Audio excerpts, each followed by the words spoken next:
Bon, voilà, bonjour tout le monde. J'ai demandé à ce qu'ils mettent le micro assez fort parce que ma voix baisse.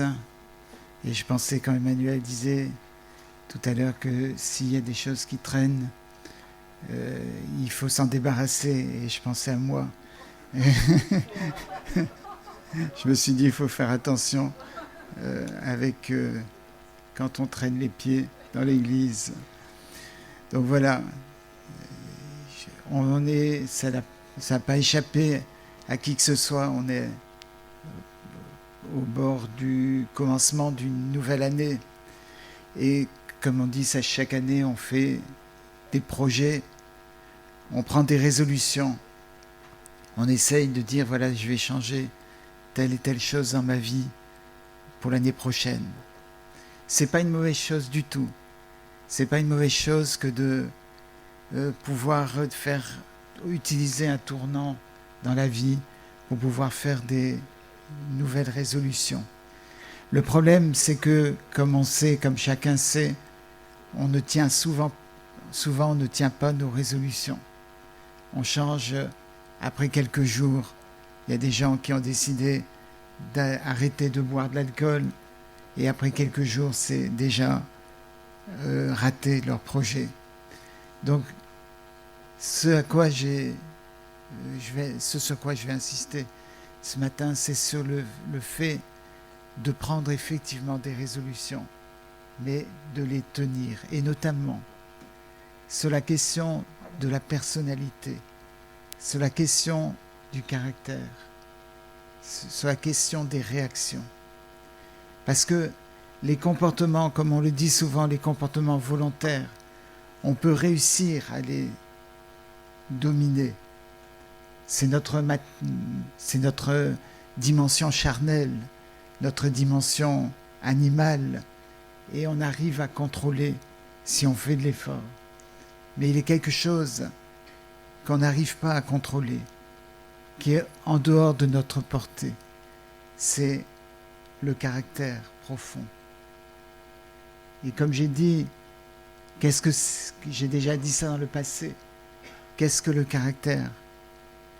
C'est un esprit, parce que c'est ça qui anime notre vie, n'est-ce pas ? Quand vous rouspétez toujours, par exemple, eh bien c'est quelque chose, c'est une force qui se manifeste au travers de vos paroles, au travers de vos comportements. Donc c'est un esprit. Et quand vous dites j'ai mauvais caractère, si le caractère c'est un esprit, vous êtes en train de dire j'ai mauvais esprit. Vous comprenez le sérieux de la question. Ce n'est pas une question de comportement qui peuvent être changés. Les comportements peuvent être façonnés par l'environnement dans lequel on évolue. On peut, si vous allez davantage dans l'église, dans les réunions, ça va modifier votre comportement davantage. Mais votre caractère, c'est l'esprit qui vous anime. Et cela, ça doit être remis au pied de la croix. Il n'y a que le Saint-Esprit, il n'y a que l'œuvre de Dieu dans vos vies, dans ma vie, qui peut changer ma personnalité, mon caractère. Et comment cela est possible ? La première chose, c'est de prendre conscience, très sérieusement, de ce qui ne va pas dans notre vie. Pas de ce qui ne va pas dans la vie des frères et sœurs, mais des choses qui ne vont pas dans notre vie. Et les identifier et demander au Saint-Esprit de faire son œuvre dans nos vies, de renoncer verbalement devant le Seigneur à tous ceux qui peuvent nous entraîner dans un caractère, dans des manifestations, dans des réactions qui ne sont pas du Seigneur. Et le Seigneur va nous aider à marcher de progrès en progrès pendant cette année qui vient, mais aussi pendant les autres années. J'aimerais vous parler de plusieurs hommes qui ont marqué la vie de David. Vous savez que David était roi d'Israël, et au début il était roi de Juda. Et ensuite, il a été roi d'Israël et Juda. Et David était un homme qui avait le cœur de Dieu. Et ça, c'est quelque chose d'extraordinaire. Il avait cette personnalité qui était comme le Seigneur. C'est ça que le Seigneur attend de nous. Si on s'appelle chrétien, c'est qu'on déclare que le Seigneur habite en nous et qu'on incarne le Seigneur Jésus. C'est incompatible avec certaines choses de nos réactions. Mais en tout cas, ça veut dire que l'Esprit de Dieu, on déclare que l'Esprit de Dieu habite en nous. Et si on déclare que l'Esprit de Dieu habite en nous, on n'a pas le droit, c'est juste une question qu'on n'a pas le droit de manifester autre chose que le Seigneur Jésus. Parce que si vous dites « je suis chrétien » et que vous avez des mauvaises réactions, des mauvaises façons d'agir, de penser, de réagir, vous êtes en train de dire que c'est le Seigneur à l'intérieur de vous qui est en train de réagir comme ça.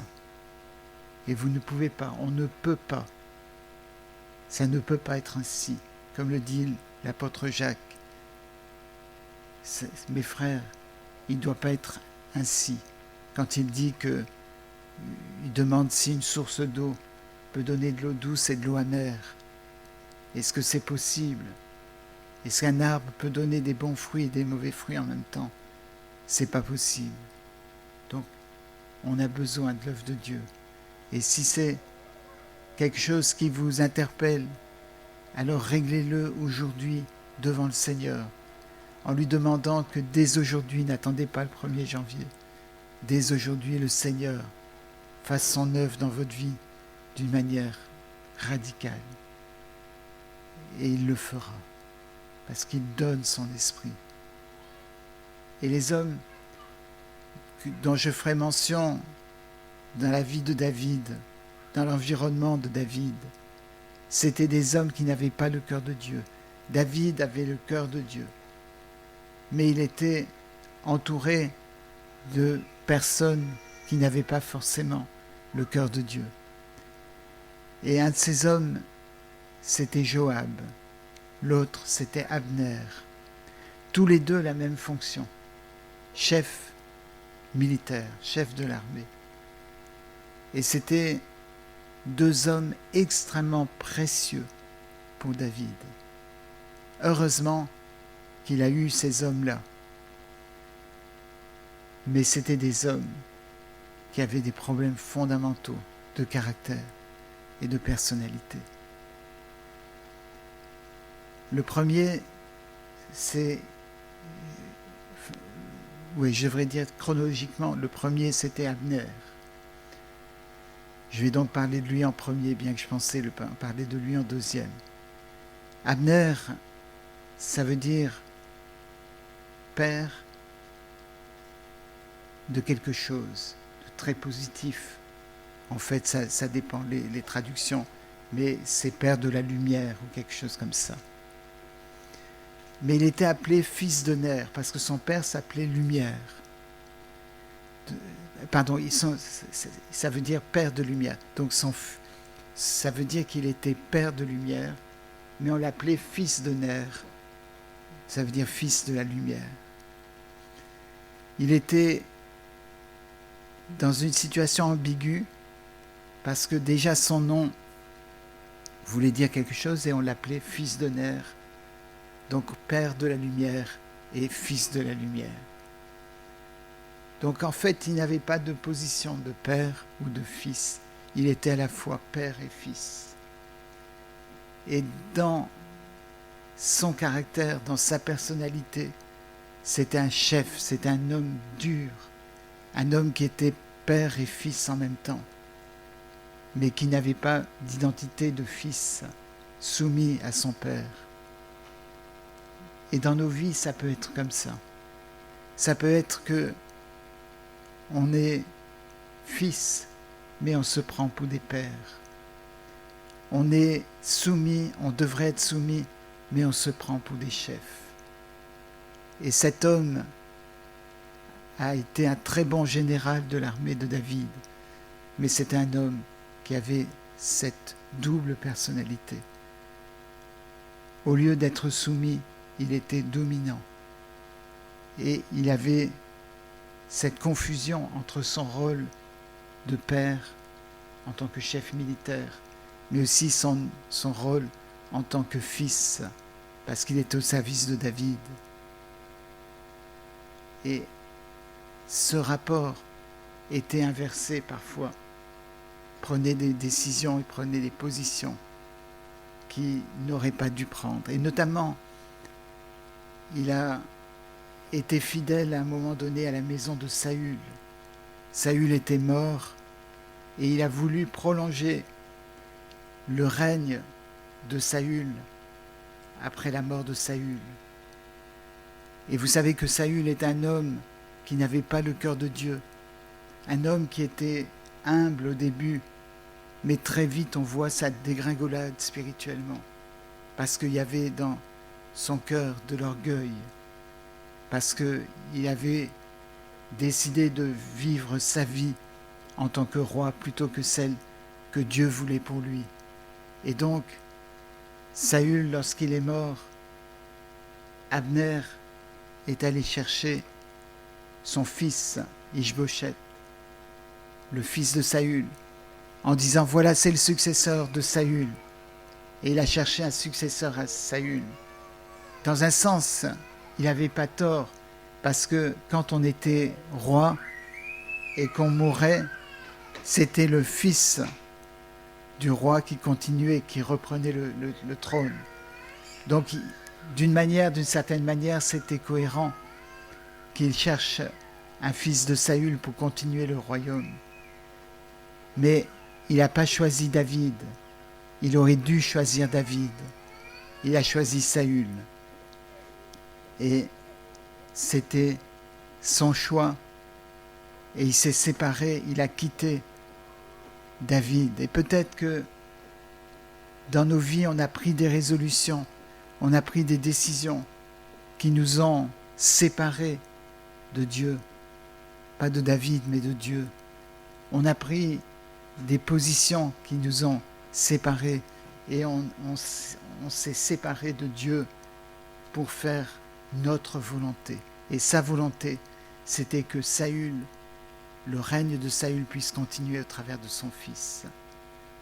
Mais le fils de Saül, que Abner a pris pour mettre sur le trône, c'était un homme extrêmement faible. Et Abner avait la main mise sur lui. C'était Abner qui gouvernait, qui dirigeait et faisait prendre les décisions à Ishbosheth, le fils de Saül.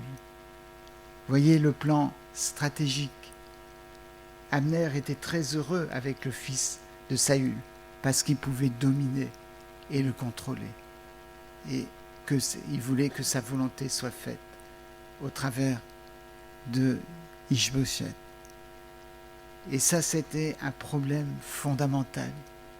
Cet homme était lié par ça. Et il y a sur la terre, vous en connaissez, des gens qui sont liés par cet esprit de domination, qui sont d'une certaine façon dans l'ombre, mais qui gardent un contrôle sur les vies, qui veulent à tout prix que gouverner, diriger les vies. J'ai parfois utilisé cette illustration de la télécommande, n'est-ce pas?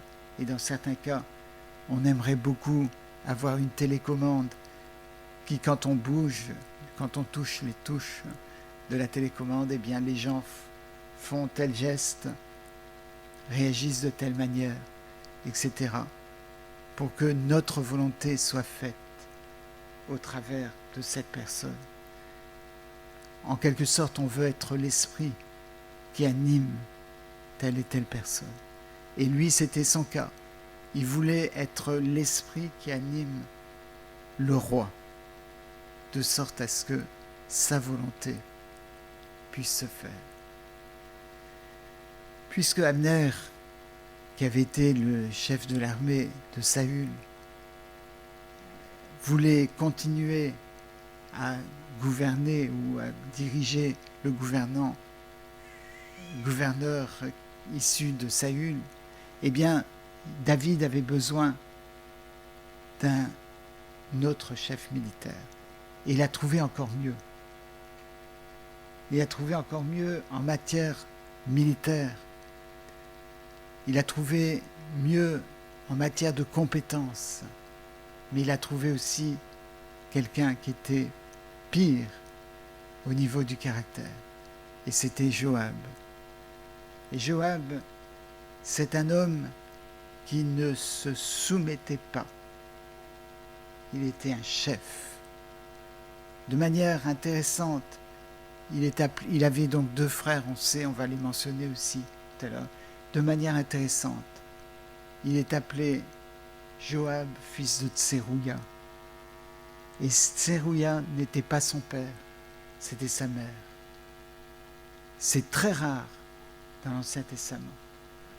Une personne était identifiée comme étant le fils de son père. Mais Joab, son frère Abishai et son deuxième frère Azaël étaient les fils de Tserouïa. Pour la petite histoire, Tserouïa était la sœur de David. Donc ils étaient de famille royale, mais il avait un de ses caractères trempés, bien trempés. Et on peut dire, c'est un homme compétent. C'est ça qui est extraordinaire, performant et compétent. Parfaitement adapté, semble-t-il, pour un général, mais pas adapté pour le service de Dieu, du tout. Et Joab, ça veut dire Dieu est Père. Et il était appelé fils de Tserouïa, c'est-à-dire fils de sa mère. Il est très possible qu'il n'avait pas de père, que son père était mort, mais en tout cas il n'avait pas de père dans sa vie. C'est clair. Son nom voulait dire, son nom proclamé, Dieu est Père. Mais il ne pouvait certainement pas dire Dieu est mon Père, parce qu'il était insoumis. Insoumis à David, insoumis à Dieu, et il appliquait sa loi et sa volonté. Et je ne sais pas, ça me semble une suggestion très probable qu'il n'avait pas de père et que c'est sa mère qui l'a élevé et que ça a développé chez lui ce caractère, cette personnalité de dominateur, d'homme de la maison. Mais en tout cas, son cœur était loin d'être soumis. Il inversait les rôles, et vous savez que c'est la définition de la perversion. Perversion, on voit quelque chose de très très mal, mais la perversion, ça veut dire quand on inverse quelque chose. Et il inversait les rôles. Abner le faisait aussi, mais Abner, c'était moins fort que Joab. Joab inversait les rôles. David, tu es roi. Moi, je suis seulement ton général. Mais David, tu vas apprendre que c'est moi qui gouverne et que toi, tu vas te soumettre à mes ordres. Son cœur était pervers. Son cœur était l'inverse de ce qui devait être. Et le cœur de l'homme est pervers par-dessus toute chose. L'apôtre Paul dit qu'on doit briller comme des flambeaux au milieu d'une génération perverse et corrompue. La perversité, c'est le principe des êtres humains. Et c'est quelque chose que l'on fait systématiquement si on n'a pas l'Esprit de Dieu qui nous gouverne.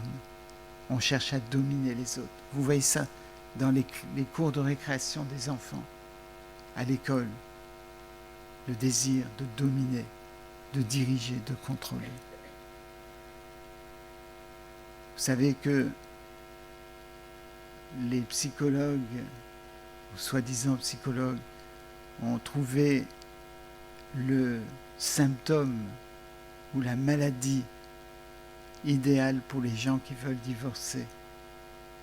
Ils disent à la femme, votre mari, il ne faut pas lui en vouloir. C'est un pervers narcissique. Je ne sais pas combien de gens, d'hommes ont été qualifiés de pervers narcissiques. Et ma question, c'est qui n'est pas pervers narcissique? La question, c'est qu'ils ont trouvé quelque chose qui semble savant, mais qui ne veut rien dire, ou qui peut décrire n'importe qui. Pervers, ça veut dire qu'on inverse les rôles, et narcissique, ça veut dire qu'on s'aime bien soi-même. Et c'est le drame de l'humanité. Donc c'est aucun problème pour se reconnaître comme étant narcissique. On est en train de se voir dans... Vous savez que Narcisse a vu son reflet dans l'eau et il est tombé amoureux de son reflet. Ou il est tombé amoureux de lui-même en voyant son reflet. Et bien sûr, vous n'êtes pas comme ça quand vous regardez dans la glace, vous ne dites pas « Oh, c'est magnifique ». Vous savez qu'il y a une femme, on raconte, c'est pas vrai, mais bien sûr, qui est allée voir son pasteur et elle dit « J'ai un problème d'orgueil parce que quand je me regarde dans le miroir, j'éprouve de l'orgueil ». Le pasteur lui a dit « Non, il ne faut pas vous troubler, madame, une erreur, c'est pas un péché ». Ça a mis la femme à sa place. Mais on est tellement amoureux de nous-mêmes, on s'aime soi-même tellement que on est narcissique et on est pervers parce qu'on inverse les rôles, parce que c'est Dieu qui doit être admiré, c'est Dieu qui doit être aimé, et nous on doit se mettre en dessous. Mais c'est la fraction, elle est inversée. C'est nous au-dessus et Dieu en dessous. Et vous savez que le Seigneur sait que les hommes et les femmes sont troublés par la perversité. Alors il donne la possibilité d'inverser cette inversion. Et si vous inversez cette inversion, vous trouvez l'ordre normal des choses. Il vous donne la possibilité de venir à lui ce matin et de dire « Seigneur, j'ai inversé les rôles. Je me suis mis au numérateur et je t'ai mis au dénominateur.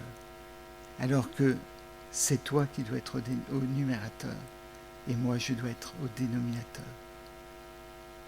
C'est tellement important. C'est tellement important de faire la volonté de Dieu. Vous savez, on a pris la Sainte Seine tout à l'heure. C'est très important. Et Michael a bien fait de souligner le fait que si on prend la Sainte Seine indignement, sans discerner le corps et le sang de Jésus, on attire un jugement sur nous-mêmes. Et ça, tout le monde est d'accord. Mais vous savez, si vous lisez Romains 13, vous avez une autre situation pour laquelle l'apôtre Paul prédit que ça attire un jugement sur nous-mêmes. C'est si vous parlez contre les autorités. Donc peut-être vous allez dire, j'ai pris la Sainte Seine en discernant le corps et le sang de Jésus. Donc je suis digne de prendre la Sainte Seine ou je peux prendre la Sainte Seine. Mais si tu as parlé contre les autorités que Dieu a instaurées, alors tu attires un jugement contre toi-même aussi. Parce que Dieu, c'est pas que Dieu dit les autorités sont bien. Les autorités vont toujours prendre les bonnes décisions. C'est pas ça. C'est que quand tu parles contre les autorités, tu es en train de te positionner en tant que juge des autorités, alors que tu dois être soumis aux autorités. Vous devez prier pour le président de la République. Vous devez prier pour les ministres. Au lieu de dire ce qu'ils doivent faire, au lieu de dire ils font n'importe quoi. Vous savez que c'est ce que Joab a dit à David. Lorsque David a accueilli Abner, qui s'était repenti, qui a finalement quitté Ish-Bosheth, et il est venu vers David en disant « Je reviens vers toi ». David l'a accueilli. Et pendant ce temps-là, il était tranquille, David, parce qu'il savait que Joab était en mission. Mais quand Joab allait rentrer, David a dit à Abner « Voilà, il faut que tu rentres chez toi maintenant ».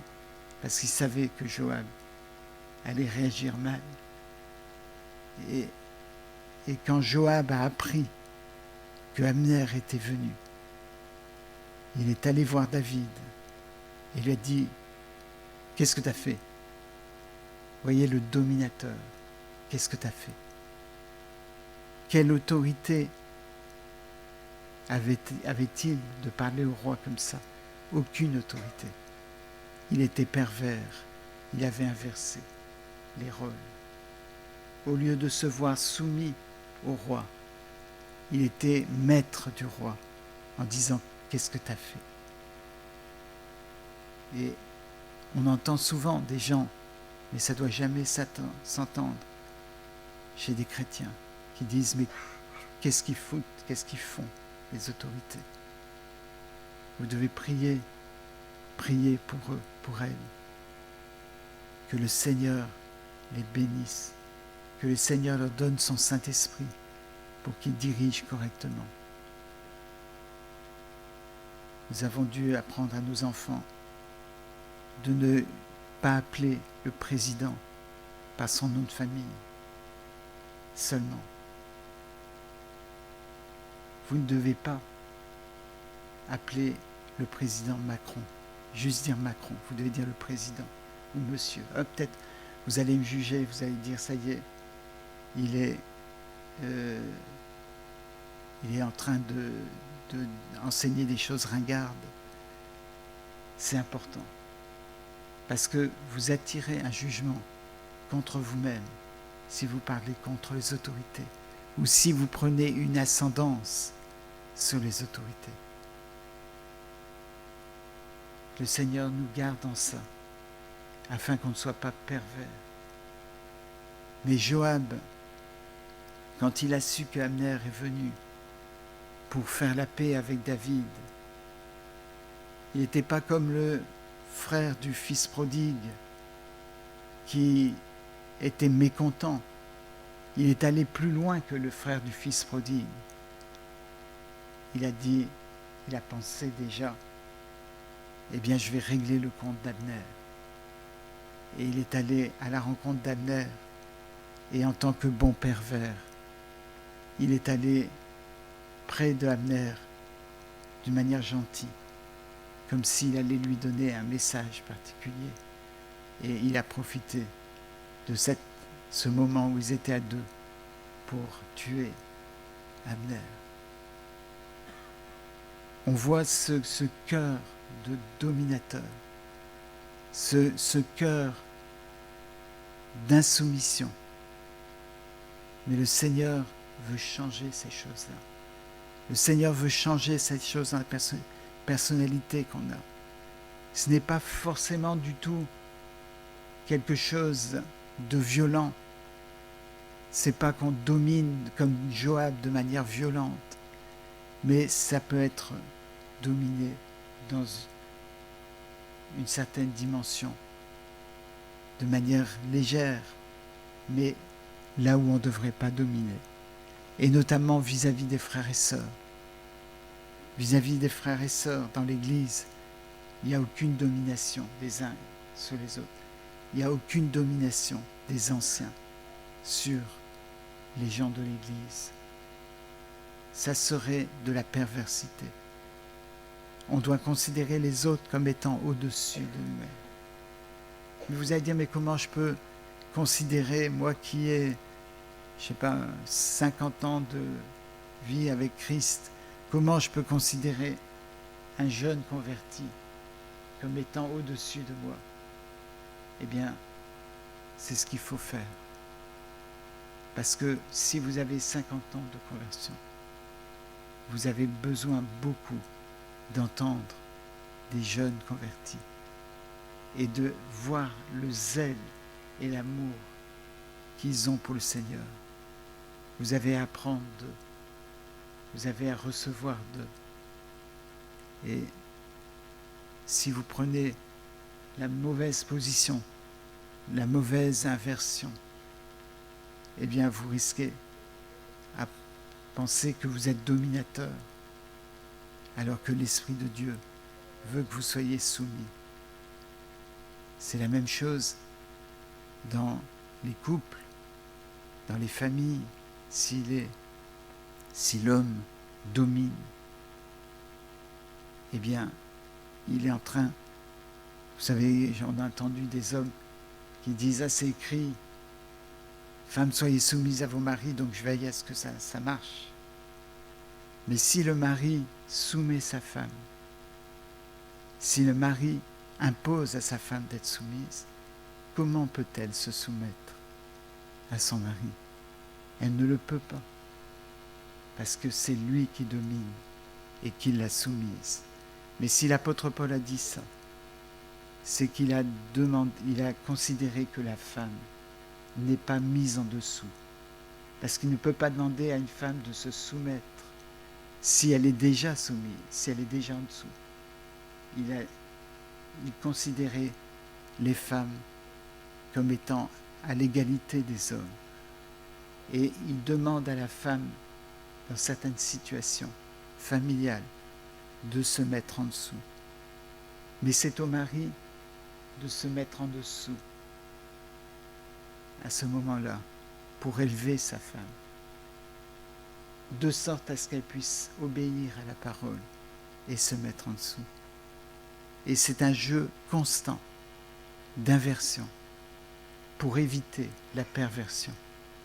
Et c'est tellement spirituellement merveilleux, l'équilibre de Dieu dans les couples, l'équilibre dans l'Église, où les responsables doivent considérer les autres comme étant au-dessus d'eux, de sorte à ce que les gens de l'Église puissent considérer les anciens comme étant au-dessus, pour que les anciens puissent considérer les autres comme étant au-dessus d'eux. Le Seigneur est celui qui nous anime dans ce processus.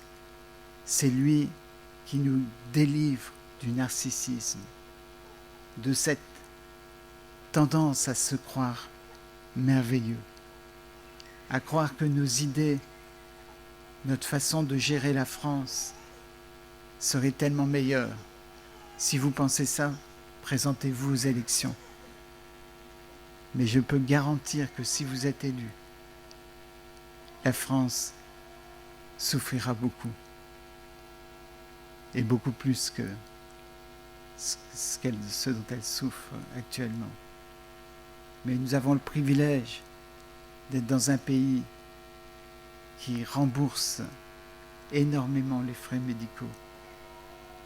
Nous avons le privilège d'être dans un pays où il y a de l'assistance sociale. Limitée, certes, elle ne peut pas faire l'impossible, mais on est parmi les privilégiés. Alors qu'on prie pour les autorités. Et que dans cette année qui va commencer, on puisse dire au Seigneur, je voudrais par ta grâce toujours me soumettre à toi. Pour que dans cette position-là, si tu m'élèves, alors je inverse ce que je sais très bien faire, la situation, pour que toi tu sois au-dessus et que moi je sois en dessous. Et ça change la personnalité. Votre esprit change, votre caractère change, votre personnalité change. Et vous êtes libéré de vous-même. Parce que c'est l'esclavage le plus flagrant, c'est l'esclavage de soi-même. On a besoin d'être libéré de soi. On a besoin d'être libéré de notre nature dominatrice. Dominatrice sur les autres, mais dominatrice sur nous-mêmes. Aussi quand on se voit dans le miroir ou dans le reflet de l'eau. Ainsi, on ne sera plus appelé Père, Dieu est Père, comme Joab, le sens de Joab, le sens du prénom Joab. Ça veut dire Dieu est Père. Alors qu'on est appelé fils de Tserouya, fils de ta mère, eh bien le Seigneur va nous appeler, va dire Dieu est Père, mais il va nous appeler fils de Dieu, fille de Dieu, par cohérence aussi. Et que le Seigneur travaille dans nos esprits, dans nos cœurs, pour que nos réactions, nos pensées, nos façons d'être soient guidées par le Saint-Esprit, par la soumission au Saint-Esprit. Que le Seigneur nous aide et qu'il nous garde. Amen.